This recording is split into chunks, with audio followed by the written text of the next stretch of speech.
The armed forces of Azerbaijan, supported by Turkey, continue their large-scale offensive to capture the contested Nagorno-Karabakh region from Armenian forces. Following the gains of the previous days when Azerbaijani forces captured the towns of Talish, Jabrayil and Mataghis, they developed momentum in the Jabrayil district, capturing the villages of Shikhali Agali, Sari, jali, and Mezre, and several other hilltops, according to the country's president Ilham Aliyev. Currently, Azerbaijani forces are working to consolidate their gains and conduct artillery and airstrikes on positions of the Armenians for a further offensive. So the Azerbaijani advance slowed down due to weather conditions. The bad weather in the area complicates the usage of combat drones and aviation. Meanwhile, forces of the Armenian Nagorno-Karabakh Republic announced that they had carried out powerful retaliation strikes on territory of Azerbaijan. Armenian sources insist that after the strikes, several 100,000 residents of different cities of Azerbaijan had been fleeing in panic to Baku. The Armenian military claimed that Azerbaijan paid a heavy price for the recent gains. According to it, Armenian forces inflicted to the enemy 3,154 casualties and destroyed 368 armored vehicles, 4 rocket launchers, 124 UAVs, 17 military planes, and 14 helicopters. The Armenian side emphasizes that Azerbaijani forces have been extensively bombing civilian targets, including the largest Karabakh city, Stepanakert. Azerbaijan denounces these claims as blatant propaganda. The ongoing Azerbaijani advance is not only supported by Turkey and involves Turkish military specialists, special forces, and military equipment, but also became another case of the employment of Turkish-backed Syrian militants.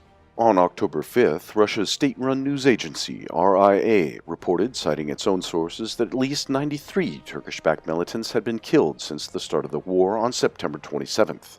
The report added that at least 450 more militants were deployed to the combat zone last weekend. This was reportedly the third batch of Syrian militants deployed to the area.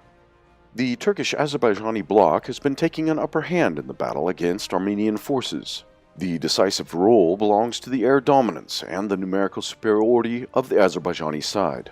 The only current advantage of Armenian forces is the low quality of Azerbaijani infantry and Turkish-backed Syrian militants involved in the ground advance, as well as the low planning and management skills of the ground phase of the Azerbaijani operation.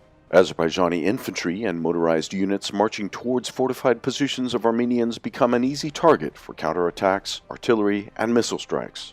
This reminds one of the approach employed by Turkey in Syria and Libya when Ankara was sending waves of cannon fodder consisting of members of various militant groups to capture positions of the enemy while Turkish special forces, artillery, and air power were doing the main job. Meanwhile, the armed forces of Armenia are not employing all the variety of means and measures that they have to fight back the advancing Azerbaijani military.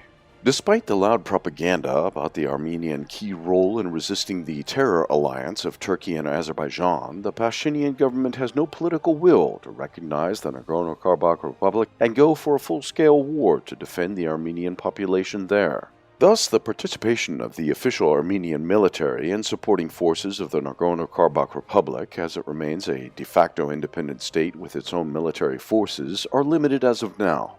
This raises reasonable questions regarding the real goals of the Pashinyan government.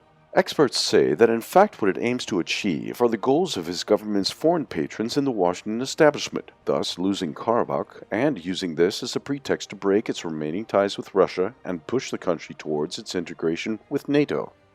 On October 5th, Pashinyan publicly admitted that the situation on the front line is complicated and called on servicemen demobilized a year ago to rejoin the armed forces. The Prime Minister said that he was calling them not to do a simple service, but to do the battle between life and death.